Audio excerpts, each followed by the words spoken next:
Halo semuanya, selamat datang lagi di News The Lazy Gadget yang belum mencapai 1000 views selama udah berapa hari ya? Udah 1000? Udah ada. Yang mana 1000? Udah ada. Yang kemarin? Gue lupa. Yang dulu, yang gua balik. Setelah itu ada 1000? Ada. Gua aja gak sadar. Oke, jadi saya lagi radang, jadi suara gua agak aneh. Dan pertama-tama kita menyambut kembali dulu OnePlus ke Indonesia. Selamat datang kembali OnePlus. Semoga betah di sini. Semoga bisa ngeluarin smartphone yang apa istilahnya menghancurkan pasar ya. OnePlus tuh terakhir tuh rumor-rumor yang mau masuk tuh saya gue tuh zamannya Find X5 ya. Katanya tuh sempat ada berita mau masuk, tapi akhirnya sekarang baru masuk setelah setahun. Oke, WhatsApp. WhatsApp tuh ada update baru sekarang. Companion Mode itu salah satu fitur yang cukup ditunggu, itu udah ada. Jadi companion mode ini agak berbeda sama link device. Kalau link device kan lu bisa pakai satu nomor, lu bisa pakai buat iPad, pakai web versionnya WhatsApp, atau pakai PC, laptop segala macam itu buat connect, buat masuk ke chat lu. Tapi kalau companion mode ini tuh jatuhnya tuh lu punya satu nomor yang bisa dipakai di dua HP. Cara aksesnya juga gampang, tuh pakai link device juga, tinggal scan QR code. Jadi handphone kedua kalian tuh bisa punya akses ke WhatsApp yang pertama. Jadi bisa jadi sebagai backup juga. Cuma sayangnya ini masih di Android. Kalau untuk iOS, ntar akan diupdate. Lalu smartphone, ini tuh salah satu perdebatan yang selalu terjadi ketika anak-anak kantor tuh lagi nongkrong kan.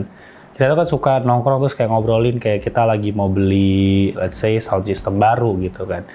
Habis ngobrol setengah jam, tiba-tiba kita pulang di jalan, kita buka handphone kita, tiba-tiba ada iklan sound system. Lalu datanglah spekulasi kalau sebenarnya smartphone kita itu mendengarkan apa yang kita bicarakan dan itu masuk ke iklan. Nah, masalahnya adalah ada orang di luar yang memikirkan hal yang sama dan akhirnya mencoba untuk bikin satu akun handphone yang fresh di Samsung, dan dia juga bikin akun Facebook. Dari situ akhirnya mereka juga coba ngobrol segala macam, tapi katanya itu iklan tuh nggak muncul sama sekali apapun yang mereka obrolkan. Tapi ketika dia mencoba untuk Google search rumah ataupun mobil, itu otomatis iklan-iklan tuh muncul. Jadi pertanyaannya adalah apakah memang kita itu tidak akan dapat iklan itu kalau kita tidak nge-prompt untuk nge-search sama sekali, atau memang ini hanya media-media tipu yang membuat kita supaya tidak percaya kalau ini tuh udah didengarkan. Karena kalau gue pribadi sih gue lupa ingat ya, karena kan kita sambil ngobrol mungkin kita bisa sambil nyari gitu kan apa yang lagi kita obrolin buat dapat info lebih lanjut, kayak mau beli A, oh kita cari barang A gitu. Cuman kadang tuh ingatnya tuh kayaknya kita nggak pernah search apa-apa dan dia tetap muncul sebagai iklan. Gue nggak tahu, coba kalian share pengalaman kalian di bawah, karena ini salah satu hal yang cukup menarik sebenarnya untuk dibicarakan. Oke. YouTube Premium sekarang punya 5 fitur baru, 5 fitur tambahan yang sebenarnya juga nggak membantu banyak, karena YouTube Premium orang-orang beli itu hanya untuk sekedar menghilangkan iklan gitu kan. Tapi di sini sekarang bisa nge-queue video, terus kalian bisa ngatur buat nobar, terus kalian bisa ngelanjutin video across device. Jadi kayak lu nonton di tablet lu yang A, terus nanti di smartphone B itu bisa langsung lanjut nontonnya. Terus Smart Download sekarang juga akan jauh lebih pintar. Jadi kalau let's say kalian download file atau video vlognya TLM gitu, tiba-tiba ada satu file ke skip atau satu video, dia akan langsung downloadin. Dan gua rasa ini bisa di on off. Dan terakhir untuk video 1080p HD itu bakal dapat bitrate yang jauh lebih baik. Jadi harusnya secara kualitas jauh lebih bagus. Cuma ini baru terbatas di 1080p aja. Lalu kita ngelihat Google. Ini dari subreddit ya Google Pixel, dia bagi-bagi THR. Jadi tiba-tiba ada orang-orang yang menyatakan kalau mereka tuh mendapatkan duit dari Google, dan ternyata duit ini nggak dari yang kecil tapi sampai ada yang 1000 USD. Itu merupakan sebuah reward mungkin dari Google kepada karyawannya yang udah nyobain fitur-fitur yang belum dirilis. Jadi kayak hadiah-hadiah gitu, kayak oh thank you udah jadi tester ya, terus dapat duit dan segala macem. Jadi gue nggak tahu kenapa ada kesalahan dari Google ya bisa ngirim duit ini. Dan bahkan Google menyatakan kalau ini akan coba ditarik uangnya, tapi kalau nggak ditarik, ini akan jadi milik Anda. Jadi kalau lu dapat 1000, berarti kan lu dapat 15 juta out of nowhere gitu kan. Gue juga nggak tahu kalau lu dapat 1000, lu langsung pakai buat belanja, atau lu gunain kemana kan nggak bisa ditarik juga kan. Baik lagi, kenapa bisa nyampe dari harusnya ke karyawan ke orang? Nggak ada kemungkinan, berarti kan handphone-handphone jual ini adalah handphone karyawan yang dikasih dong. Gak ada yang tahu kan. Jadi let's see, apakah Google bisa nge-handle hal seperti ini ya. Cuman agak lucu aja sih. Tiba-tiba perusahaan sebesar Google bagi-bagi THR dan masuk ke subreddit dan mereka kayak ya udah kalau emang gue nggak bisa tarik ya udah lu bawa pulang aja duitnya. Oke, Zenfone 10. Zenfone 10 tahun lalu Zenfone 9 salah satu smartphone yang bisa dibilang sangat populer karena dia compact dan kenceng banget, kamera bagus banget. Sebenarnya Zenfone 10 di tahun ini juga akan melakukan hal yang sama, sebuah smartphone flagship, 8 Gen 2, RAM-nya 12GB, atau kemungkinan ada yang 6 sama 8. Cuman bedanya di sini katanya untuk si Zenfone 10, ini layarnya itu bakal di 6,3 inci. Jadi harusnya nggak se-compact Zenfone 9 lagi, karena Zenfone 9 sendiri kan itu di 5,9 inci. Jadi gue nggak tahu karena kan Zenfone 9 ini kan secara popularitas, secara lo nonton reviewer, pada suka, pada ngerekomendasiin, tapi kita nggak tahu salesnya seperti apa. Mungkin emang suka doang tapi ternyata nggak convert ke apa-apa, jadi ya ujung-ujungnya compact phone itu akan hilang dengan sendiri ya. Lalu ngomongin Samsung Z Fold 5, tadi ini gue baca sekilas doang, cuman yang pasti Z Fold 5 ini akan menjadi smartphone lipat Samsung yang punya inovasi paling kecil dibandingkan sebelum-sebelumnya. Karena Z Fold 5 ini nggak akan punya perubahan yang besar, kecuali hinge-nya ini bakal pakai hinge yang baru. Itu namanya water drop hinge, dan katanya ini bakal dilipat penuh, nggak bakal ada gap lagi, dan ini akan membuat si foldable ini makin tipis. Ini berarti sebenarnya kalau lu nggak terlalu peduli dengan ketebalan dari sebuah foldable phone, karena kan Z Fold 5 mau dia bikin nggak ada gap segimana pun, itu akan jadi tetap sebuah smartphone yang tebal. Jadi kalau lu nggak peduli, gua rasa nggak ada salahnya untuk lu mempertimbangkan buat ngambil Z Fold 4 yang second, kalau memang perubahannya itu nggak sebesar itu.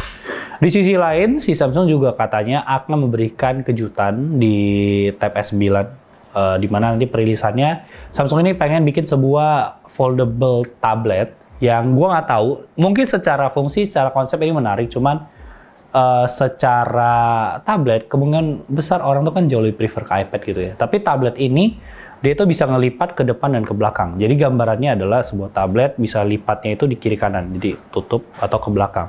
Perbedaannya apa? Perbedaannya ya kalian tuh bisa kayak nggak mau pakai sepenuhnya atau kalian cuma mau pakai layar yang depan kecil doang. Itu bisa kalian atur. Cuma kan yang jadi masalah adalah hinge yang cuma buka tutup begini di Z Fold aja itu kadang bisa bermasalah, atau di smartphone lipat lainnya. Ini hinge itu harus bisa berputar dari depan ke belakang. Jadi sebenarnya masih sangat beresiko, dan gue rasa kayak mending udah satu arah aja, nggak usah dibikin dua arah karena agak-agak ngeri-ngeri sedap gitu.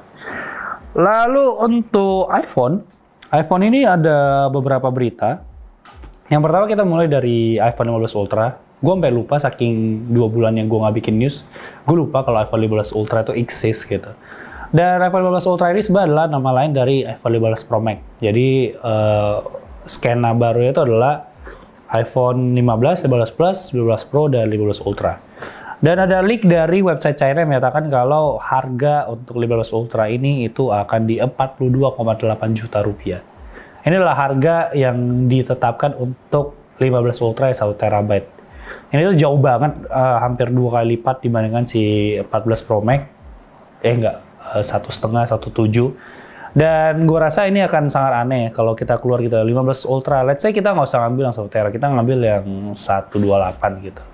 Dengan harga 30 juta.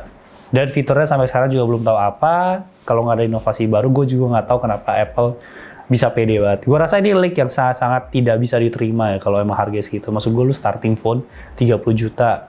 Bukan sebuah smartphone yang datang dengan inovasi baru gitu. Kecuali tiba-tiba 15 Ultra adalah project handphone lipat yang tiba-tiba dikeluarkan Apple yang kita tidak pernah tahu. Itu kemungkinan orang masih bisa beli, tapi Apple sih ya. Jadi kemungkinan besar itu tetap dibeli. Terus iPhone 15 Pro ini juga berita terbaru dari Minchoko menyatakan kalau untuk solid state button atau button yang di bagian volume, bagian mute, power, itu kemungkinan akan dibalikkan ke physical button. Jadi kalau sebelumnya itu bakal kayak taptic engine, jadi kalau kalian klik tuh sebenarnya nggak bisa diklik, cuman dia akan kasih kalian feedback. Ini katanya ada technical issue, jadi balik lagi ke button yang sekarang kita pakai, karena ya daripada mass production itu terhambat. Sebenarnya sih nggak ada masalah yang besar ya, cuma kan jatuhnya kayak PHP, orang kan kayak, wih ini akhirnya gue punya fitur baru untuk ngata-ngatain Android gitu kan, ternyata baik lagi karena technical issue. Ya, yang lebih pusing sih sebenarnya lebih ke perusahaan-perusahaan yang udah dikontrak sama si Apple buat ngerjain ini gitu. Terus untuk 3D modelnya juga udah ada kemarin kan, di mana dikasih lihat dengan desain yang sama. Tapi emang highlight di iPhone 15 sendiri kan memang di hints-nya itu yang benar-benar tipis banget. Kalau kata si Ice Universe, si pemuja bezel, bukan hint sorry, bezel itu tuh kayak katanya tuh kalian lagi megang apa ya, kaca gitu. Lalu ada barang yang cukup menarik kemarin gue lihat, sebenarnya ini barang cukup lama gue juga baru lihat. Namanya adalah JBL Tour Pro 2. Jadi sebenarnya dia adalah TWS yang cukup gimmicky lah, karena TWS kan selalu datang dengan case kan. Terus case-nya ini tuh punya layar. Layarnya ini ya sebenarnya menggantikan fungsi dari smartphone kalian, kayak ngatur lagu, bisa alarm juga, bisa hal-hal lain juga. Sebenarnya ini sekedar hal yang kayak keren-kerenan doang, karena kan satu dia akan makan daya listrik dari case kalian yang bikin charging kalian makin pendek dan membuang energi. Kedua, ini juga hal-hal yang diatur kayak next, previous, segala macam, ANC, jadi ambience mode, itu semua bisa diatur dengan touch dari TWS-nya itu sendiri.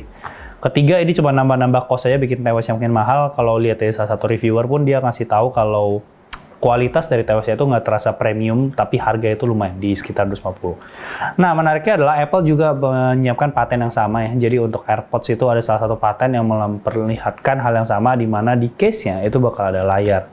Jadi gue rasa, kalau menurut gue ya, nggak bakal kejadian. Lalu, terakhir, iPhone SE 4. Ini salah satu smartphone yang coba gue tunggu. Karena bentuknya itu persis dengan iPhone XR, tapi dia pakai chipset yang jauh lebih kenceng. Sangat kenceng dibandingkan XR ya, udah pasti. Jadi untuk iPhone SE 4 ini kayaknya juga masuk kuburan ya. Nggak bakal rilis juga, dan ternyata iPhone SE 4 ini ada prototipe-nya. Ada sempat dibikin sama Apple, tapi lo tahu prototipe berapa? Dipakai buat nyobain chipset modem terbarunya Apple. Jadi emang nih barang tuh dibikin buat ngetes chipset, oke, bisa jalan, nggak masalah, oke, chipsetnya dirilis. iPhone-nya hanya menjadi engineer sample yang nggak akan rilis, dan itu berarti kalian tidak ada lagi harapan-harapan untuk, oke, gue akan nyari handphone seperti iPhone XR, layar seadanya, baterainya kuat, chipsetnya terbaik. Tidak ada, oke? Ya, pilihan kalian tuh cuma bisa ke iPhone 15 biasa, atau 14 biasa, atau ya nabung lah untuk beli series Pro. Atau mungkin lu nggak nabung, lu bisa jual rumah bokap lu beli seri Ultra. Oke, itu aja untuk minggu ini. Sampai jumpa di video selanjutnya. Bye-bye guys.